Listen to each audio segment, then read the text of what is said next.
दोस्तों आज मैं आपको बादाम की फ्रूटिंग दिखाता हूँ। बादाम का एक प्लांट मेरे घर में लगा हुआ है, तो इस पे बड़ी अच्छी फ्रूटिंग है। ये आपको भी दिखाता हूँ। ये देखें, ये फ्रूट से प्लांट जो है ये भरा हुआ है। ये इसके ऊपर बड़ा अच्छा फ्रूट लगा हुआ है। ये नॉन पेरियल वैरायटी है।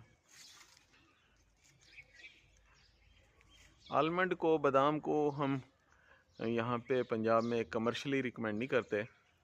उसकी वजह ये है कि जब अगर मार्च में यकदम टेम्परेचर जो है वो राइज़ करता है, टेम्परेचर बढ़ता है, तो उसकी वजह से इसके अंदर जो गिरी होती है वो सही प्रॉपर नहीं बनती, वो ड्राई हो जाती है।